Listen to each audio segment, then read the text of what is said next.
So again I am here to explain the next crop, and the topic is geographical conditions required for the crop. Okay, two videos I have already uploaded. This is the third video related with the crop. So you have to learn each and every crop one by one as how I have given in the tabular form.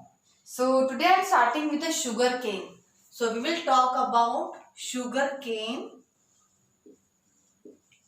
Now sugar cane is also a kharif crop.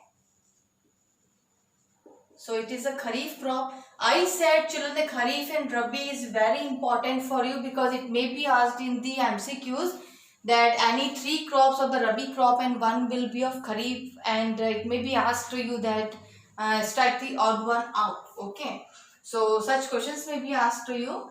Now the temperature required is 21 degree to 27 degree Celsius. This unit is very important for you, degree Celsius है ना, ये अब नहीं किया तो marks cut जाएंगे. फिर then next है 75 to 100 सेंटीमीटर उसको रेनफॉल चाहिए. सॉइल कौन सी वाली चाहिए? Well drained alluvial, mean soil चाहिए अच्छे से ड्रेन्ड हुई, यानी कि वाटर उसमें बहुत अच्छा चाहिए. Then well drained alluvial soil and also in the variety of soil. कोई भी सॉइल भी हो सकता है तो भी चलेगी उसके लिए, बट एल्यूवियल जो है सबसे बेस्ट है. ओके, अब कौन कौन से स्टेट्स है जहां पे ये बेसिकली ग्रो करता है? वो है UP, Maharashtra, then Karnataka. These are the states where it is grown. तो India is the second largest producer of the sugarcane. Main features में क्या आ जाएगा? मेन फीचर्स में इंडिया की रैंक आ जाएगी, और इंडिया की रैंक क्या है वर्ल्ड में? Second largest producer. ये इसमें आ जाएगा मेन फीचर्स में. अगेन वही समझा रही हूं मैं आपको, ऐसे ही आप लोकेट करोगे. फिर यूपी हो गया यहाँ पे, okay, then Maharashtra, then Karnataka, ये रीजन है. जब आप इतना लोकेशन कर लोगे ना तो आपके लिए लर्न करना बहुत इजी हो जाएगा. क्योंकि स्टेट्स ऐसे होते हैं कि देखो इजीली लर्न नहीं होते, ये सब कुछ हमको सिमिलर सा लगने लगता है जब आप लोग पढ़ते हो तब. ठीक है, कॉपी कर लिया ये. अभी चलते हैं हम लोग नेक्स्ट पर. अभी नेक्स्ट मैं आपको पढ़ाऊंगी कॉटन. अभी हम किस पे आ जाएंगे? कैश क्रॉप्स पे. अब तक ये सारी क्या चल रही थी? ये सारी चल रही थी फूड क्रॉप्स, है ना, खाते ना हम लोग इनको, तो ये सारी फूड क्रॉप्स है. अभी हम कौन से? Cash crops. अच्छा, कैश क्रॉप्स कौन सी वाली होती है? जो इनको की कमर्शियल यूज होता है. कमर्शियल यूज होता है जिनको आप सेल करके मैक्सिमम मनी अर्न कर सकते हो. ठीक है, तो उसी में हम लोग फर्स्ट पढ़ेंगे यहाँ पे कॉटन. अभी यहाँ से कैश क्रॉप स्टार्ट हो रही है कॉटन, और कॉटन कौन सी हो गई? Kharif. Then temperature required is 21 degree Celsius to 27 degree Celsius, है ना, ये टेम्परेचर है. सबसे इम्पॉर्टेंट इसके लिए एक पॉइंट बहुत इम्पॉर्टेंट है, वो आपको अच्छे से लर्न करना है, और ये आपके लिए इम्पॉर्टेंट एग्जाम में भी आ सकता है. It requires 210 Frost free days. Frost free days, है ना, फ्रॉस्ट नहीं होना चाहिए.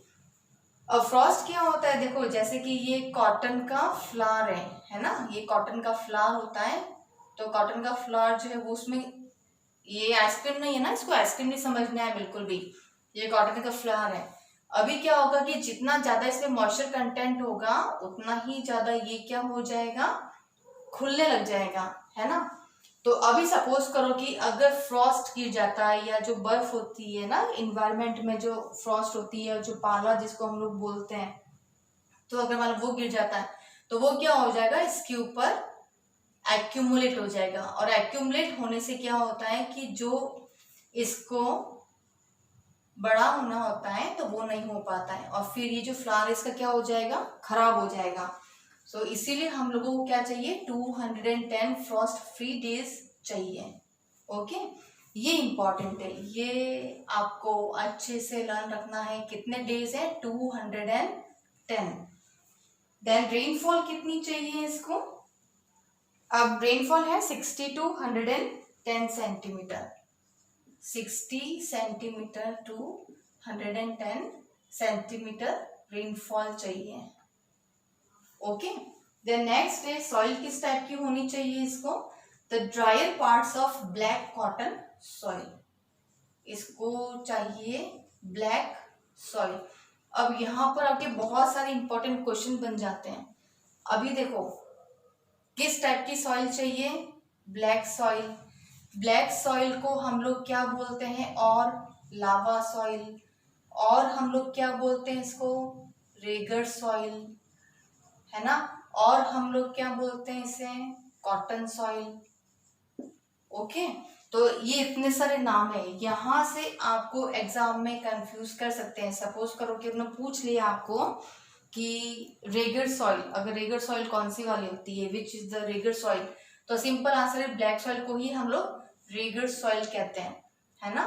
देन लावा, तो ये आपको थोड़ा सा ध्यान रखना है। कॉटन सॉइल, कॉटन बेसिकली किस सॉइल में ग्रो करती है, ब्लैक सॉइल में, तो इसीलिए से कॉटन सॉइल भी हम लोग कहते हैं। अब कौन कौन से एरियाज है जहाँ पे ये ग्रो करता है, लिखो, महाराष्ट्र, है ना, Maharashtra, then Gujarat, Gujarat, MP, MP हो गया, देन कर्नाटक, आंध्र प्रदेश, कर्नाटका, ये पूरा लिखना है आपको, फुल फॉर्म लिखना है आपको, है ना, आंध्र प्रदेश, देन तेलंगाना, तमिलनाडु, तेलंगाना, तमिलनाडु, पंजाब,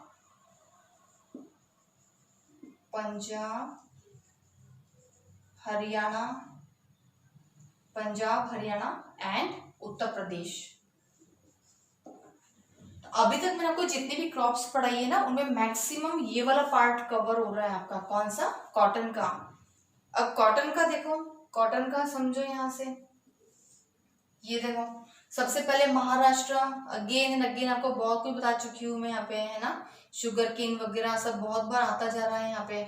सो महाराष्ट्र, देन ये हो गया गुजरात, यहाँ हो गया मध्य प्रदेश, देन कर्नाटका, देन आंध्र प्रदेश, यह हो गया तेलंगाना, देन तमिलनाडु, फिर ये हो गया पंजाब, और ये हो गया हरियाणा एंड उत्तर प्रदेश। मतलब आप देख लो, ये पूरा जो डेक्कन पार्ट है ना, इसको पूरे को, ये तो यूपी, और ये किधर आ गया आपके, ये तो प्लेन रीजन में, यहाँ पे क्या है, प्लेन रीजन है, किसका, गंगा प्लेन, जिसको नदन प्लेन बोलते हैं, ये प्लेन रीजन है। But this part is known as the peninsular region, और the upper one part, this part is known as the Deccan plateau, right. So this is the region where basically it is grown. Now what is the main feature? India is the second largest producer of cotton. So main feature में ये है कि India की position कौन सी है world में, second largest producer. अभी ये वो प्रोड्यूसर वो नहीं है जहाँ पे कि मूवीज बनानी है और हाँ वो प्रोडक्शन हाउस वाला होता है, प्रोड्यूसर होता है, डायरेक्टर होता है, ये प्रोड्यूसर नहीं है। Okay, so we produce this cotton in the world, so we have our second largest position, right? So this cotton is complete. The next is jute. So jute is also a kharif crop. कुछ question से मैं आपको पूछूंगी, कितने Frost free days चाहिए, बताओ जल्दी से, कितने फ्रॉस्ट फ्री डेज होने चाहिए, इतना 210, इंपॉर्टेंट है। ओके, सो ये कुछ अपने आप से क्वेश्चंस पूछते रहना है और आपको अच्छे से लर्न भी करना है। ओके, सो नेक्स्ट हम लोग चलते हैं किस पे, जूट पे। So jute is also a kharif crop and the temperature required is 27 degrees Celsius to 34 degree Celsius, and the rainfall is 150 centimeter to 250 centimetre highest rainfall है अब तक की, है ना। इससे पहले अपने हाईएस्ट रेनफॉल किसकी देखी थी, राइस की। कितनी थी, 100 to 150। यहाँ पे कितनी है, 150 to 250, क्योंकि जूट जो प्लांट होता है उस प्लांट को आपको स्टेबल वाटर में रखना पड़ता है ना, काफी टाइम तक। सो एटलीस्ट फॉर 2-3 मंथ्स वो किस में रहता है, स्टेबल वाटर में रहता है। तो उस वजह से क्या हो गया, इसको पानी भी इसको ज्यादा चाहिए रहता है। ओके, अभी देखो नेक्स्ट सॉइल कौन सी चाहिए यहाँ पे जूट के लिए, well drained fertile soil found in the flood plains and delta of rivers where soils are renewed every year. तो सॉइल कौन सी चाहिए इसको, सिंपल हम बोलेंगे तो फ्लडेड, है ना। फ्लड के साथ में जो आती है वो फ्लडेड सॉइल इसको चाहिए, वेल ड्रेन्ड होनी चाहिए। एंड बेसिकली ये जो फ्लड्स है वो कहाँ आती है, या तो प्लेन रीजन्स में ना, या तो ये कौन सा प्लेन रीजन्स जो होते हैं वहां पे, या फिर कोस्टल एरियाज जो रहता है वहां पर। अभी कौन है जो लार्जेस्ट प्रोड्यूसर है इसके, वेस्ट बंगाल, बिहार, देन उड़ीसा हो गया, then Assam. Okay, West Bengal is the largest producer of the jute. तो वेस्ट बंगाल क्या है, लार्जेस्ट प्रोड्यूसर है, largest producer. Okay, so it is also known as the golden fibre. अब ये क्वेश्चन आता है ना एग्जाम में, गोल्डन फाइबर कौन सा होता है, right. So it is also called, तो आप यहाँ पे लिख लो, also known as golden fibre. Golden fibre ये इंपॉर्टेंट है, ये आपके मल्टीपल चॉइस में, है ना, या फिर वन वर्ड में क्वेश्चन आ सकता है कि which crop is known as golden fibre. So jute is known as golden fibre, it is important.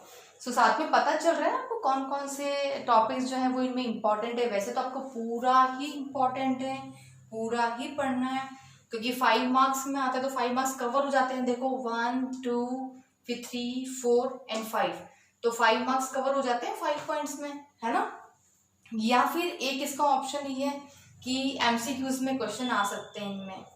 Okay, अब एमसीक्यूज में जो क्वेश्चन है वो आपको खरीफ या रबी में से पूछ लेंगे, या फिर कुछ जो मेन फीचर होता है वहां से भी पूछ सकते हैं। तो अब हम लोग कंटिन्यू करेंगे किसमें, न्यू वीडियो में, नहीं तो क्या है वीडियो बहुत लंबी हो जाती है। और अब हम लोग नेक्स्ट पढ़ेंगे tea, coffee and rubber next video में। Till then bye bye.